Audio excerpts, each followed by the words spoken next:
All right, welcome everyone. This is Dr. Clark in the Center for Weight Loss Success. Today in Losing Weight USA, we're going to talk about propinquity. Propinquity is a fun word to say, interesting word. Basically, we're talking about the environment around us and how does it affect our weight loss. Kind of the people we hang around to the things that are around us, and can we control our environment, change our environment somewhat to try to help us? And that's the real point. But propinquity is just a fun word to say. I like it. Anyway, so welcome to Losing Weight USA, real-time answers to your weight loss questions. Some little bit expert advice, gives you direct access not only to me, but you should be receiving the health tips and the recipes via the membership portal. And I encourage you, get into the membership portal. It's where we have all the educational things, answer many questions. If you have questions during the presentation, just type them in as we go along. I'll get to them at the end. If you think of things once we're all done, just give us a yell at the Center for Weight Loss Success. The email is success@cfwls.com. Phone number 757-873-1880. All right, let me get the slides flipped over. There we go. And it's working. All right. So propinquity. Again, everybody ought to say it a couple times. It's just a fun word to say. Most people never heard of it before. Propinquity, its origin is in Middle English, 1350 to 1440, and it comes from the Latin propinquitas. And it means that nearness in time or place and nearness in relationship. Okay? And kind of think about that as we go along with this discussion, then kind of things that are near us, our environment, things that are close, sometimes near and dear to us as well. So it has to do with physical proximity, physically being close, but it also can be an emotional tie too. And it doesn't necessarily have to be a direct relationship. Our relatives are part of propinquity. It's kinship there. But it can also be our friends and people we work with and kind of anything we socialize with. All those things, not just the people, but the actual environment there. And it comes then to, do we become similar in nature? Kind of by those things. Do they make us kind of nearer? Are they influencing our decisions? And the answer, short answer, is yes, they are influencing our decisions. So in weight loss, this can be very important. Kind of what things influence our decisions. Things that, things we should be doing, from eating healthy, exercising, getting much sleep, controlling stress, all those things we talk about, to is our environment actually set up to help us do that? Or is our environment actually working against us? So propinquity, again, is that nearness, that kinship, the relationship, kind of all those things kind of fit together. And so it's very important. All right. Obviously, weight loss itself has to do with behavior change. We have to change behavior. How many times do I say this? And in order for any behavior change to stick, okay, we have to go back to those two questions. Can I do it? Is it worth it? Okay, this isn't a discussion about that, but just keep that in mind. You have to be able to answer yes to those two things. Can I do it? And is it worth it? If you can't answer yes to those two things, then that behavior that you're trying to change is never really going to stick. Okay? Just because you can answer yes doesn't mean it will stick, but it won't stick if you can't answer yes to, can I do it? Is it worth it? And that's true for any behavior change. So when we start discussing behaviors, we often overemphasize kind of our own attitudes and our own values, which come from, we learn them, and they're brought onto us, whether by family, where we live, we've grown up with, et cetera, et cetera. But we often overemphasize those attitudes, those values that we've learned, and we often ignore our environment. time. And this is where there are things in our environment we can change. And this is really talking about today the effect of time, the effect of space, of distance on our behavior. And specifically, when we get down into it, on our eating behavior. So our physical surroundings, they do influence us. I think we all realize that, but they do. And then what can we do about them? Can we change them? So the objects, the spaces around us, they affect our daily decisions more than we really realize. And so it is something that we when you start looking at why am I struggling with a behavior change, start looking not only that, gee, I'm weak or anything like that. It's like, well, maybe we need to reset our environment to help us make that behavior change instead of working against us. So kind of propinquity and behavior, closeness and behavior, kinship and behavior, they're all related. But it may not be so much that birds of a feather flock together. No, they do. That's very true. But rather, there's something to that. Birds who just happen to be near each other a lot start to grow similar feathers, meaning we start to kind of change ourselves, starts to change depending on what we are around. And we know this happens. We see it all the time. As someone moves and they may start picking up not the personnel, but so on, the behaviors of the people surrounding them. They pick up their accents, they pick up the way they do things, their thought processes. Okay, we start picking up on they're influenced by the people that we're around, but also the environment that we're in. Okay, and so the people, the places, the things that we spend a lot of time with influence our behavior. So our environment influences our success, and this is especially true with weight loss. We just need to kind of realize this. Now, I kind of tongue-in-cheek throw this out there. What if, Michelangelo is, famous historical sculptor, has this famous sculpture of David in Florence. What if he lived in our times? What would David actually look like?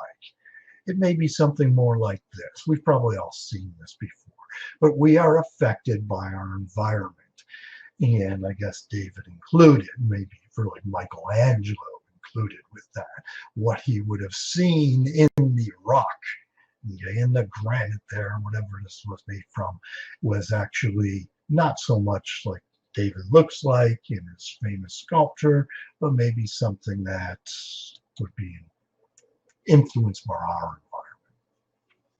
All right, so now we're going to talk about how these things kind of can trick us kind of into eating, okay, into what we eat, how we eat type of thing. Now, the first thing I'm going to just touch on here is what I call the Costco effect. And it's not, I didn't make that term up or anything like that.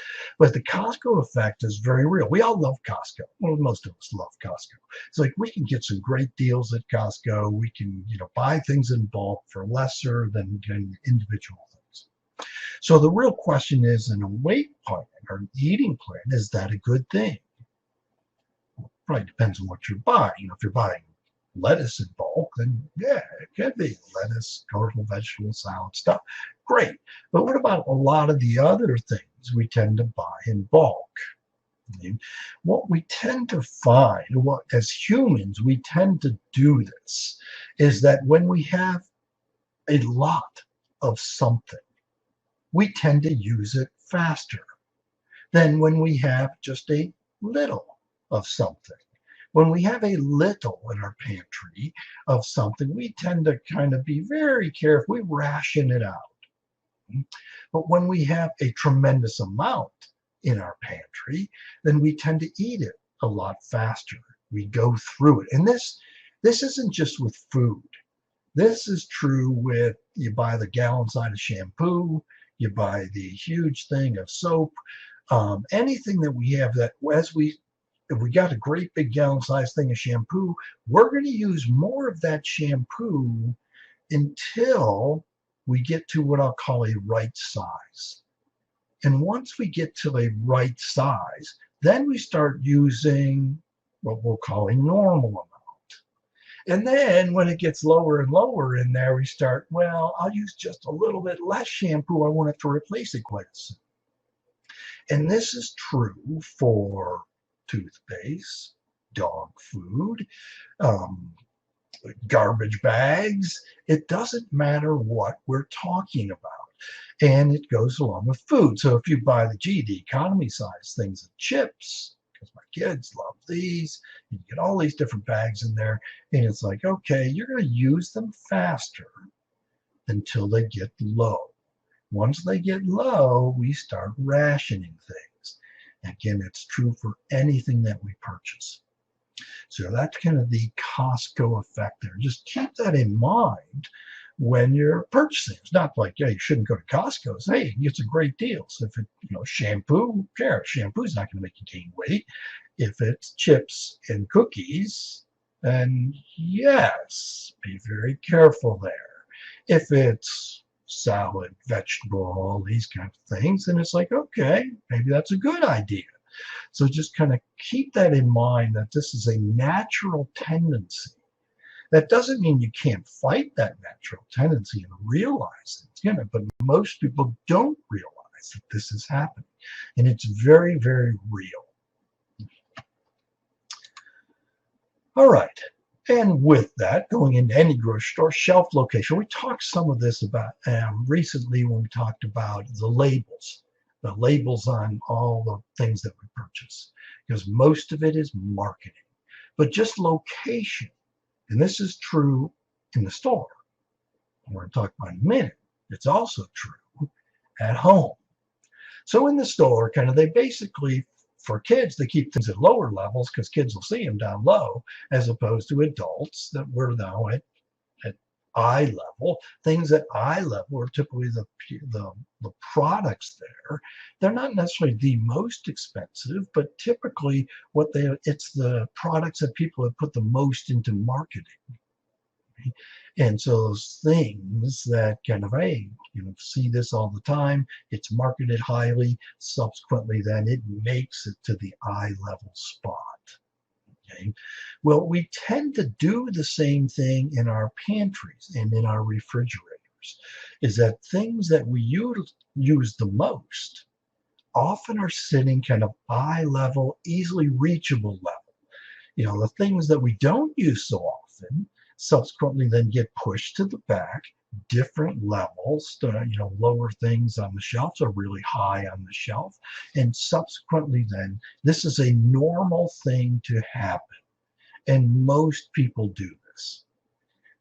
Point here is that, so everybody in my family loves Oreo cookies or potato chips or whatever it is. Well, if I can keep them either on the lowest shelf or on the highest shelf, where I have to have a few more steps in my routine, then subsequently it may be easier to avoid the temptation than open, whether it's something in the refrigerator you shouldn't have, or opening in the pantry, opening that and have it looking at you all the time. And so something that is readily available will tend to eat more of, use more of. And that's, again, very real.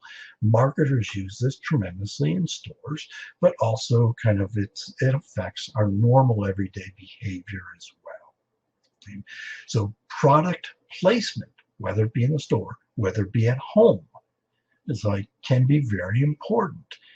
Put it somewhere. If it is, the things that you should be eating should be readily accessible. Make it easy. Whether it, place them, we talk about putting things in portion size containers and such, to make them really easy to get to. The things that you should be eating, the vegetable salad stuff, really make it easy, make it, there's no work involved, do all the work in one day, portion it out, have things readily and easily accessible for you. Set your environment up for success. Same thing with your refrigerator, same thing with your pantry.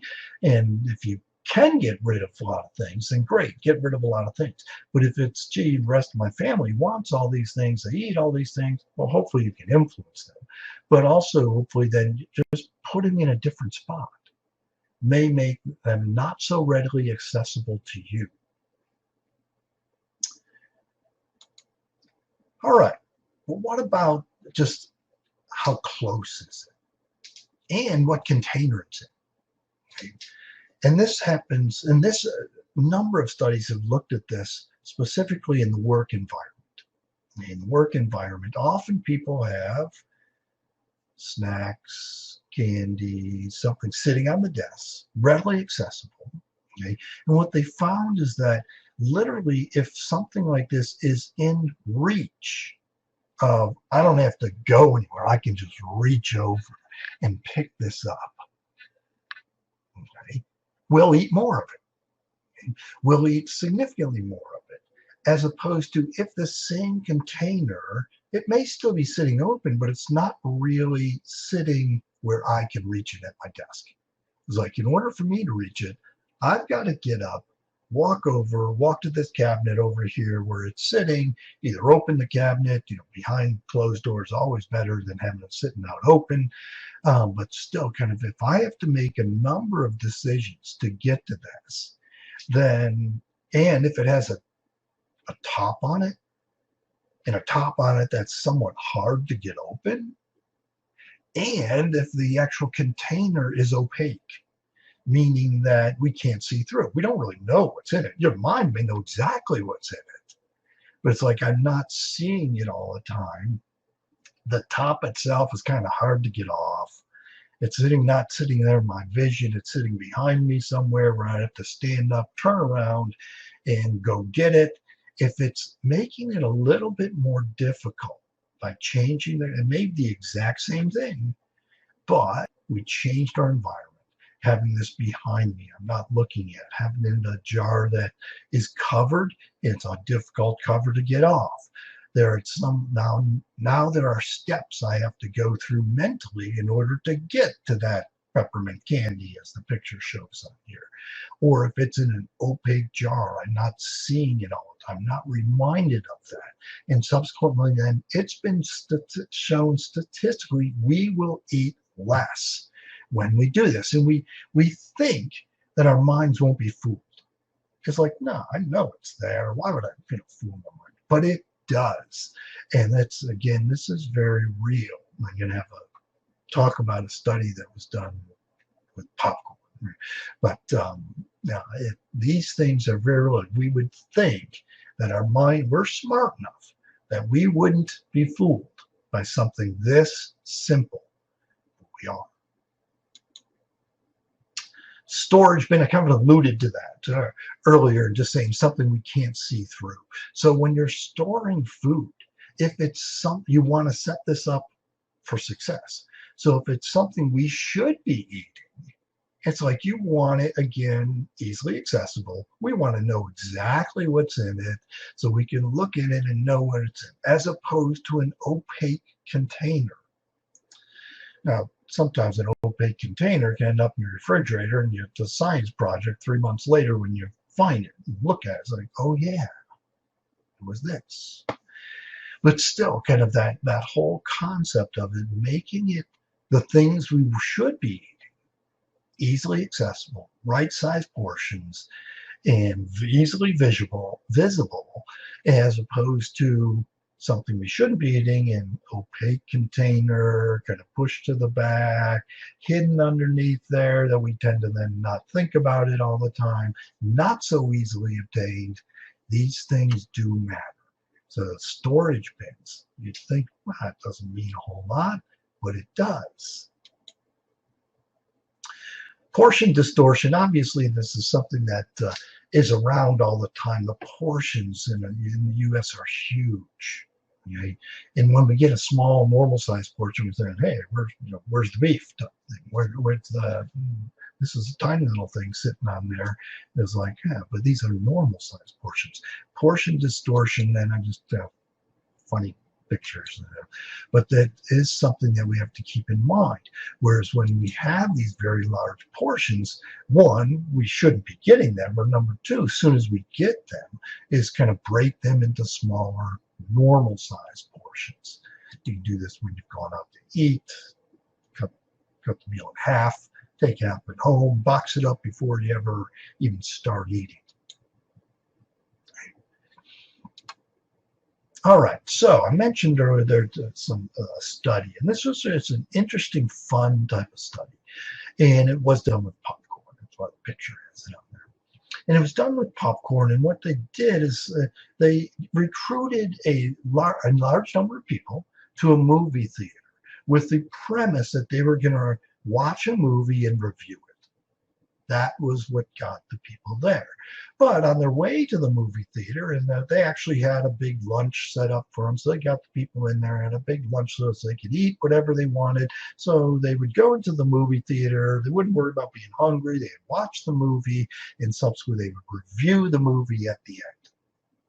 So they fed them, all this group of people, and half the people, when they went into the movie, were giving a large thing of popcorn to sit with, and half the people were given a very small container of popcorn.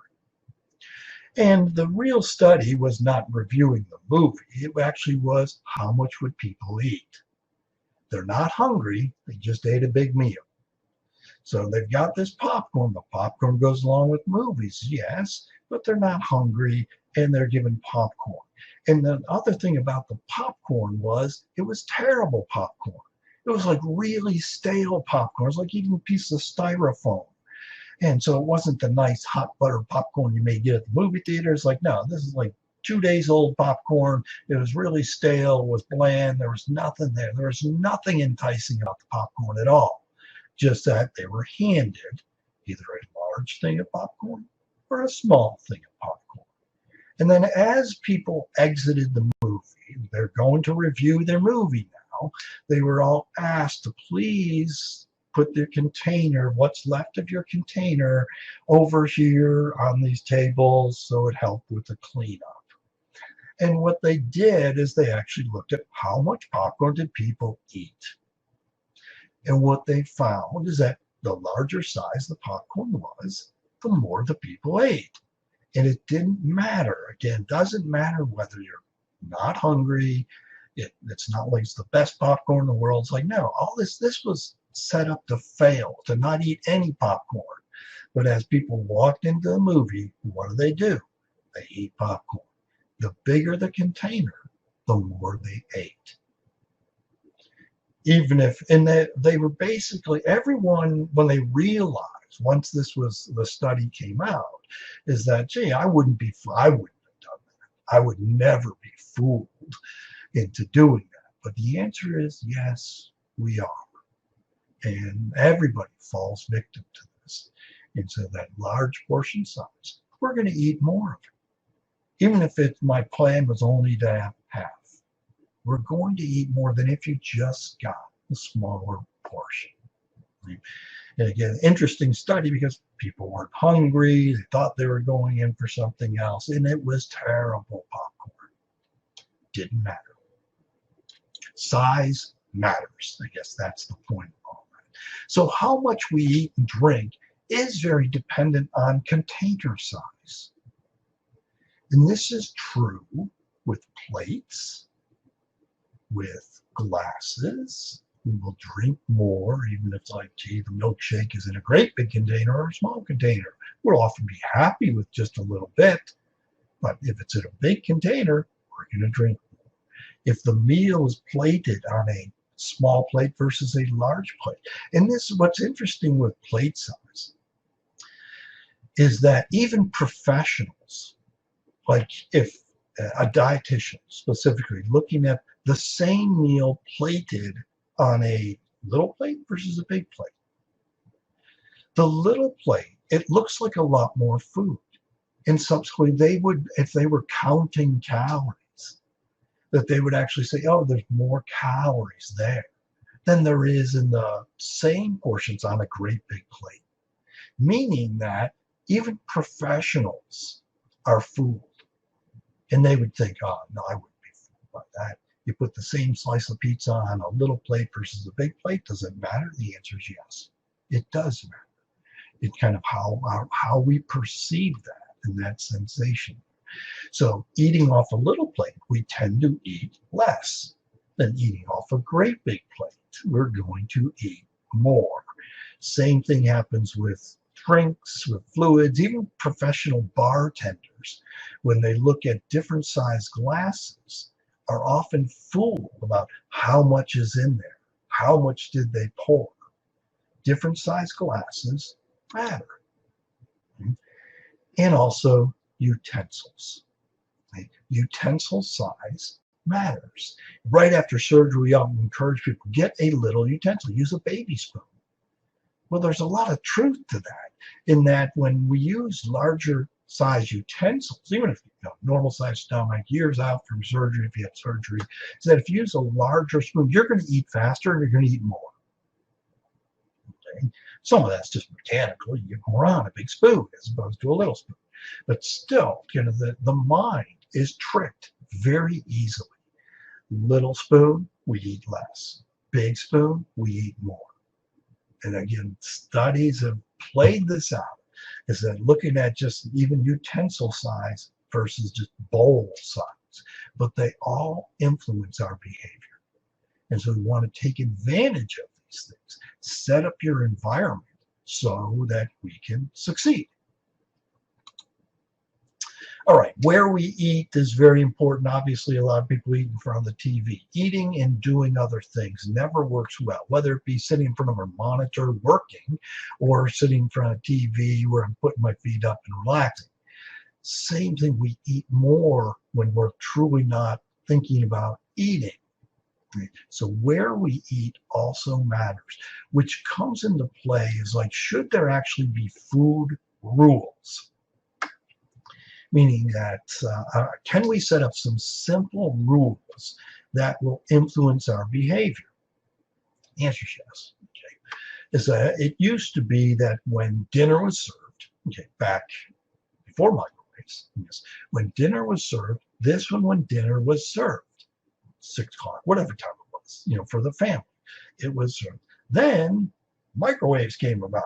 And microwaves, it was like, well, it doesn't come hot off the stove. If it doesn't, we can just reheat it. Whereas before, it's like, we ate it this time. Now we can absolutely eat any time. Is that an advantage? It depends on your perspective, I guess. So should we have food rules? I'm a fan of food rules, okay, but they should be simple food rules. Okay? Not really complex, because we're not going to do things that have multiple steps to it. When I say food rules, what I'm really probably referring to is having a time and a place to eat. I'm a huge fan of meal timing. We're not going to get into that today.